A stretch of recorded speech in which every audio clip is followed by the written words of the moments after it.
All right, everybody, welcome to another episode of the Business of Coaching Workshop. We are going to change plans a little bit today. I originally had a guest scheduled for this episode. I was really excited about, but he was not able to make it today. So we are going to quickly shift gears to a backup topic, which I think is equally important to any other aspect of coaching. From a technical perspective, we like to talk about sets and reps and how to coach a movement and how to run your business. But a softer side topic that I think can really make or break your coaching practice is the topic of boundaries. So, especially with online coaching, but the same applies with in-person coaching as well. Setting, establishing, and holding boundaries with your clients is critical, both in terms of being able to provide a consistent and professional service to your clients, and also protecting your sanity and mental health. Because in the absence of boundaries, there are two distinct problems with respect to the coach and the client. From the client's perspective,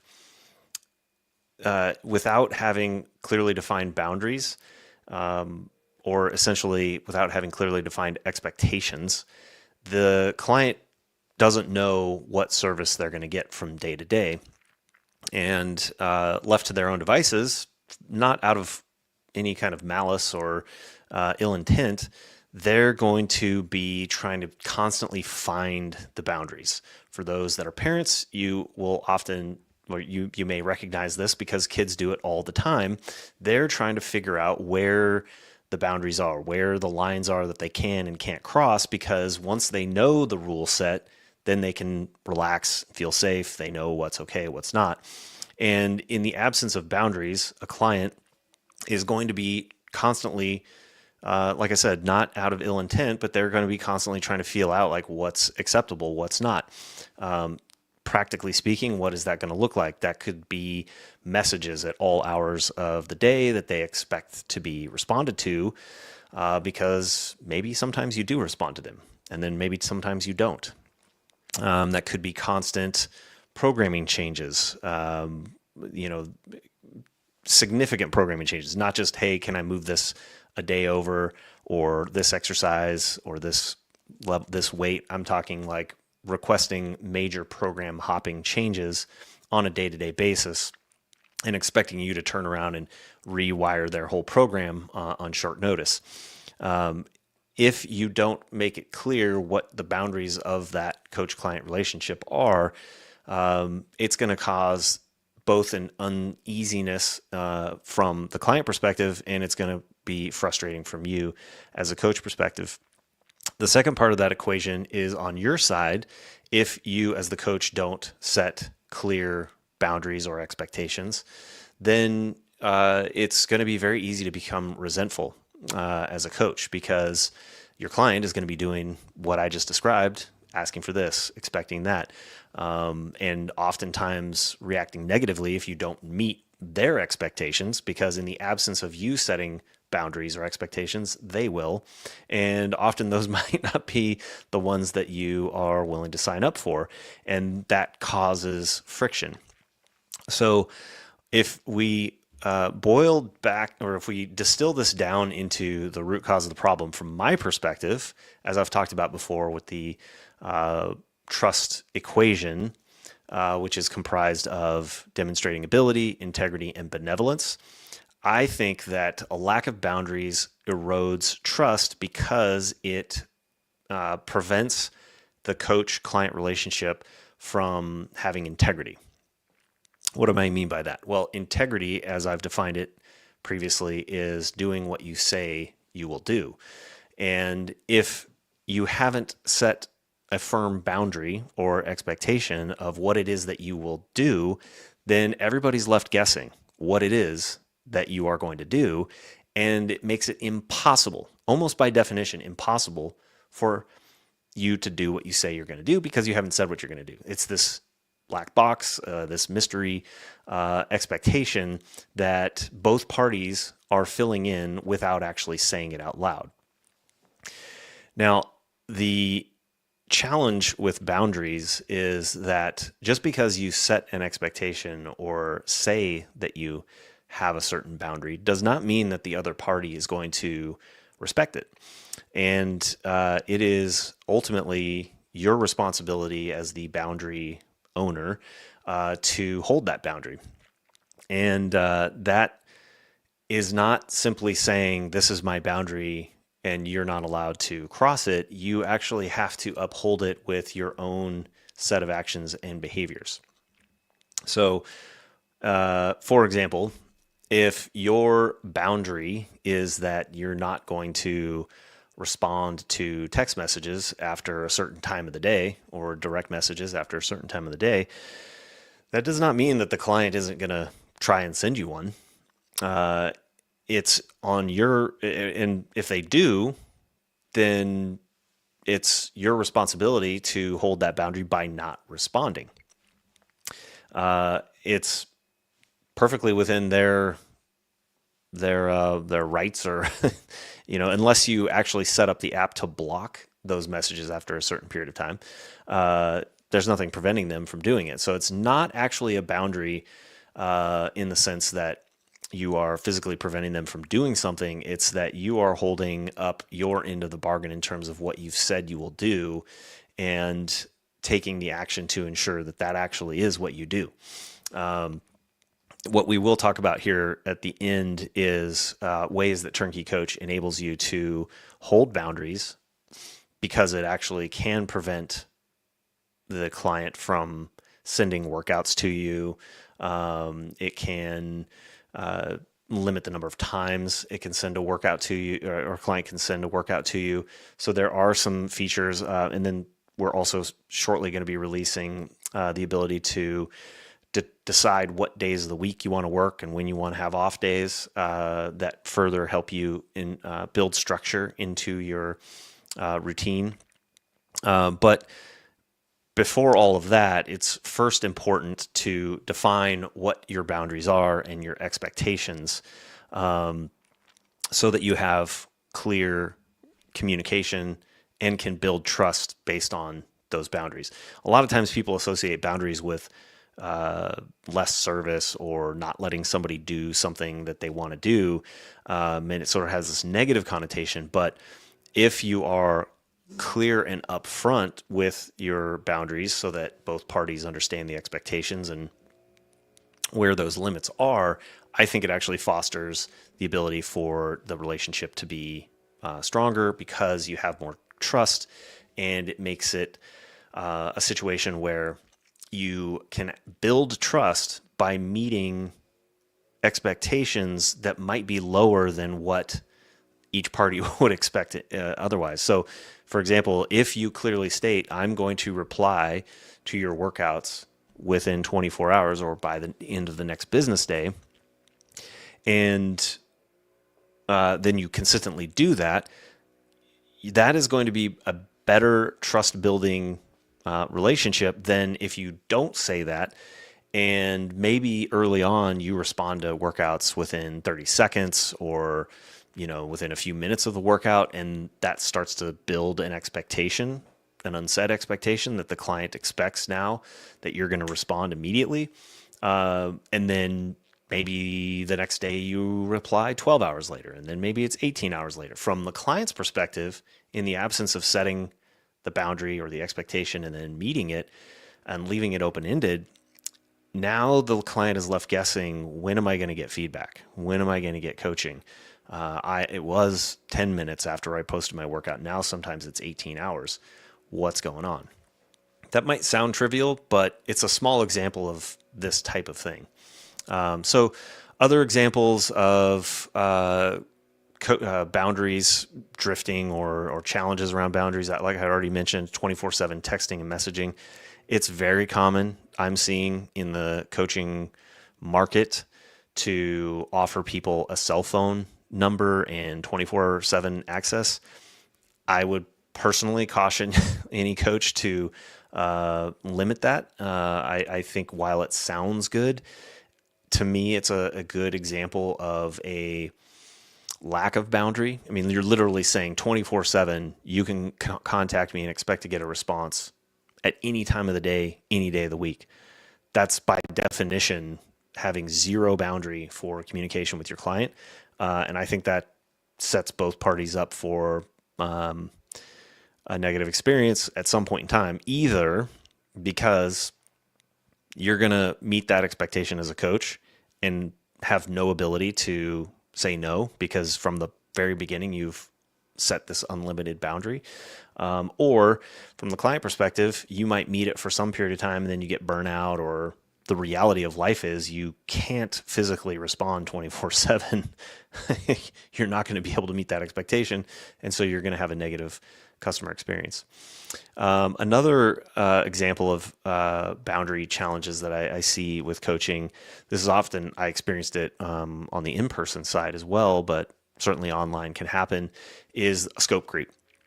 So, it is it's not uncommon to hear coaches joke about about feeling like they're a therapist more often than a strength coach, because in an intimate setting like personal training, where you're often the client is in a vulnerable position, or you have these downtimes between sets, like I said, especially in person. But the same is true online. You over time build a close relationship, and things come up. And sometimes coaches, if they're not careful about being clear on where the line is between coaching and like life coaching or therapy, the coaching practice can kind of scope creep into things that are outside the realm of strength and conditioning or whatever coaching service you're providing. So be thoughtful and careful about what service it is that you're providing, and differentiating between listening and supporting your client with their training versus trying to step in and actually coach them through something that would be better handled by a different professional. I already mentioned the program changes without rationale. This can show up, like I said, in program hopping. I actually recently had an experience with this where I thought that I was being supportive of a client who wanted to experiment with a lot of different programming strategies, and it devolved into program hopping, and they weren't really making progress. And I kind of let them take the lead. It's somebody I'd been working with for several years. So I had sort of taken a sort of an advisory role as a coach. I've personally always thought that a coach's role evolves over time. From the beginning, when you're working with a novice coach, that it is a very directive and prescriptive program. And then over time, I like to develop a relationship with the client that they have more input. I ask for them for more input on what things they like, what things they don't, what things they want to experiment with. And as a lifter becomes advanced, often they're driving the majority of the programming decisions. I'm there more of an advisor, kind of shaping the program or getting them to think about things from a little bit of a different perspective, or helping them navigate things that maybe they haven't experienced yet still. But what I think I went too far with on this particular client I'm thinking of is that I let them kind of go a little bit too off the rails and got too inconsistent. And eventually they went to another coach. Interestingly, they stayed on the Turnkey Coach platform as a Coach Yourself client and entered their program from this other coach. And I've stayed in contact with them over time. And out of curiosity, I watched to see what the program looked like. And it wasn't anything radically different, but the client was being very consistent because they were fully bought in. They felt, I think, like they had some more structure, if you will. They had more boundaries on what they were and weren't supposed to do. It was sort of back into a more prescriptive, do this and execute kind of a relationship with their new coach, and they were experiencing more progress. Unsurprisingly, because I think fundamentally they were actually doing the workouts and they were doing it consistently, progressively overloading. Again, not a radically new. It wasn't that they were doing some radical new program structure or strategy that we hadn't done before. It's just that he was bought into the program and actually doing it.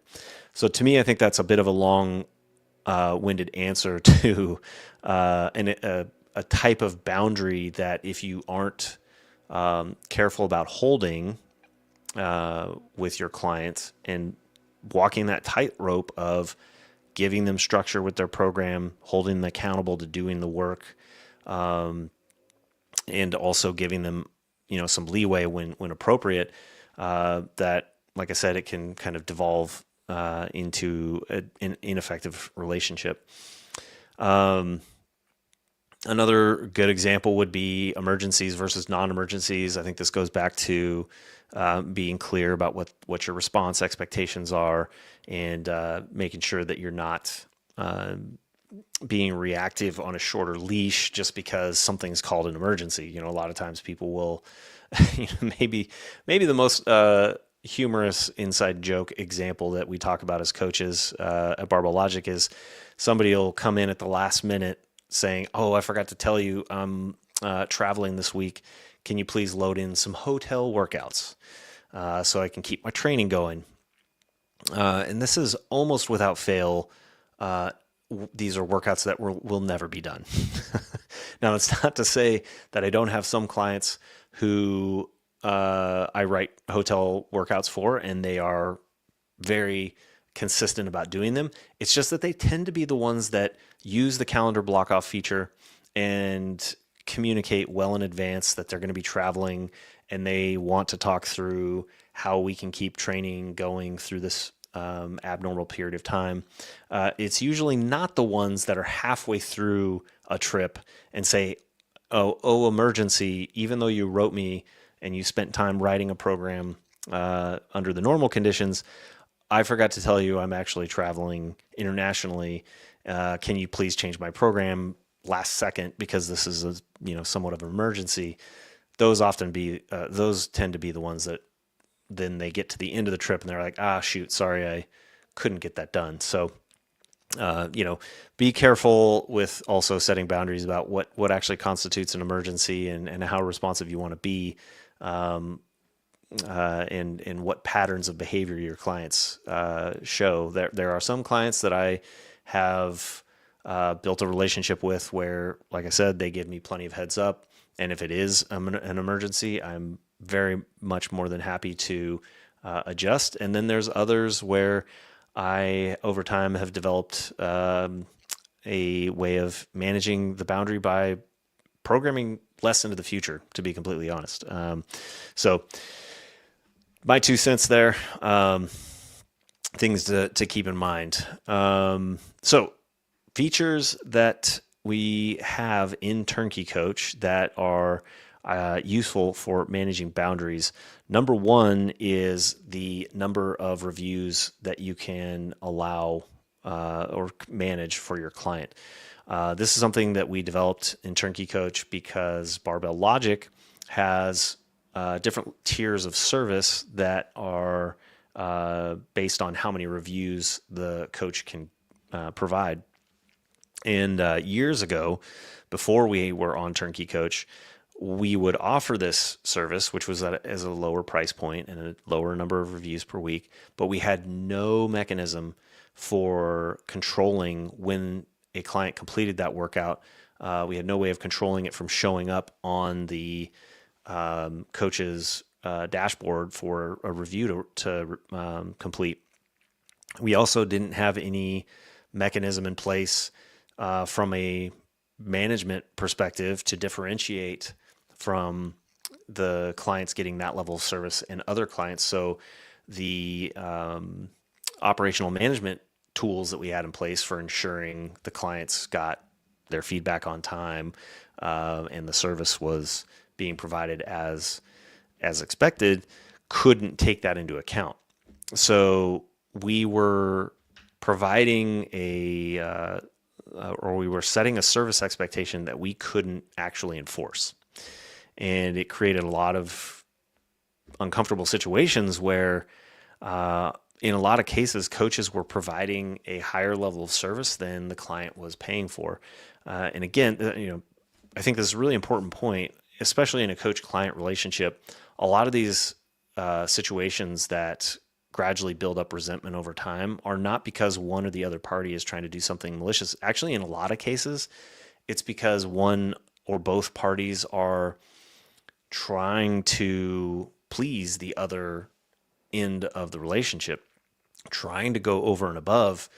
And what happens in many of those cases is there subconsciously over time becomes this resentment that builds up, and then left unchecked, they often rupture. There are these sort of tipping point moments where the coach or the client just get really frustrated out of what seemingly out of nowhere. And it often is because it's this gradual, incremental accumulation of resentment because of a lack of clear boundaries and expectations. So as a solution to that, we've built into Turnkey Coach the ability to, client by client, from the client's page, edit the number of reviews per week for both strength and nutrition, or workout and nutrition. So if you provide an unlimited check-in service level, then and this is by default when you add a client, what it's set to, then a client could submit 7 workouts per week, 7 nutrition workouts per week, and the coach gets notified about every single one of them. If you offer a service that is only 3 check-ins per week, you can go in and set it to exactly that, or 1 check-in. And the client can still have 7 workouts or 7 visual food diary check-ins that from their perspective they complete and that you write their programming for. But you only get notified, or they only have the ability to submit the number of workouts that you have defined for that service level. So it gives you a lot of flexibility from a business model perspective as a coach to set different price and service levels. If you're doing the style of coaching that we are proponents of, that we think is the highest value per time way of coaching, which is providing video feedback, then you can set your business model and price point by the number of video reviews that you are going to provide. So you have this well-structured way of defining the value of your service in a way that scales based on the amount of work that you're doing. So for example, if your business model is set up to 7 check-ins per week that you would provide video feedback, well, then you have however much time it takes, on average 2 to 3 minutes per week, that you would be creating video feedback, plus whatever time is programming. So if you're doing 3 minutes per video feedback and it's 7 per week, you have up to 21 minutes plus some programming time, or whatever other support time you want to bake into that business model. You have that amount of time that you've got to account for. If you're only doing 1 per week, now you're down to 3 minutes. So you have a really powerful way of managing your business model and the cost, price, value equation that we've talked about previously, to scale and meet the needs of your client where they're at. Similarly, you can do the same on nutrition. We are also about to, like I said or alluded to earlier, we're testing and getting close to releasing the ability to manage what we're calling your review preferences. So right now, every Turnkey Coach logo is on a 24-hour feedback clock during the week and 48 hours on the weekend. But not everybody does. Not every company offers 24-hour feedback. It's just what we had by default coming from Barbell Logic, and it's what everyone it has right now by default, unless you manually go in and set a holiday. It's probably outside the scope of this call. But once we release this review preferences feature, you will be able to go in and set which days of the week are work days and what your response window or response time is that you want to set as an expectation for your clients. So if you only want to work Monday, Wednesday, Friday, and you want to provide 24-hour feedback, workouts that are completed on Tuesday will not show until, or I'm scared, workouts completed on Monday will not show due until Wednesday. Workouts completed Tuesday, same thing. They will all aggregate into being shown due on Wednesday because that's the next available workday within 24 hours. This is going to change things quite a bit because there were some corner cases with our current setup where you could potentially have a workout show up during the day that you didn't expect, depending on when you logged out the previous time. And now with this feature release, you'll be able to sign in the morning and see all the work that's due that day. It won't change. When you get through that list, you're done for the day and you can log off until the next work day that you have set. So we think this is going to support a broader range of business models, different service models, and give the coach more power to set boundaries and more flexibility to control what their expectations and service models that they want to sign up for to their clients, so that you can have a more professional and more trust-based relationship from setting clear boundaries and expectations. So that was quite a monologue. I haven't seen any questions or comments. Oh, here we go. Marty Jacobs, man, super good point. I learned boundaries the hard way. Yes. Feeling the pressure of unlimited perceived value on the coach's end without creating systems for healthy boundaries is definitely something we learned. Thank you, Marty, for that comment. It's definitely something I experienced and have heard many times from coaches over the years, especially with online coaching. If you don't set your own boundaries and communicate those with your clients, there's this feeling that every time you open up your browser or the app or your phone, or depending on how you have your notifications set up with your email on your phone, you might be getting pings on your watch 24/7, literally. I mean, especially if you've got clients all over the world, it is just nonstop. And we've definitely heard over the years that when people first get into online coaching, it feels relentless. You don't have the natural boundaries that in-person coaching provides of your office hours or your, whatever your class hours are, or your personal training appointment.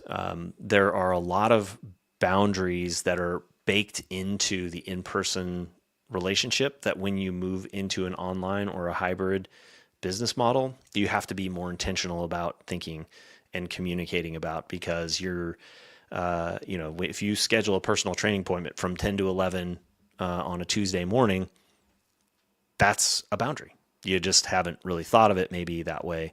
But when then you explode those constraints, which is the beauty of asynchronous coaching, you don't have to be in the same place at the same time. It is powerful and can be great for both parties, but you have to step back and think about being intentional to reestablish some of those boundaries that are not built into the relationship from an in-person perspective. Thank you again, Marty. Any other questions before we sign out? We got about 1 minute left. Dan or Mac, have anything on the YouTube side that I can't see, or the Instagram side I can't see?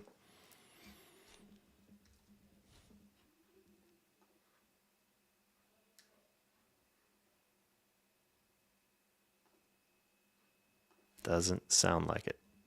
All right. Hopefully these guys are still in the background. Thank you again for everybody that tuned into the Business of Coaching workshop. If you are interested in seeing more about how Turnkey Coach can help you set boundaries, schedule a free discovery call at turnkey.coach/BOCCALL. That's turnkey.coach/BOC call. And you will get set up with either myself or Mac McGregor. And we'd be more than happy to show you how you can take advantage of Turnkey Coach to set boundaries with your clients. Thank you all for signing in again, and we will see you next week. Next week, live from Phoenix, Arizona, Scottsdale, Arizona. I'm going to be at the Business of Strength workshop with Joe Riggio and his team at Varsity House, and I'll be excited to demo some of the mobile features that I think are unique in the market. I think it's some of the best mobile calendar features available on the market, and I'll share with you how I coach when I'm on the road.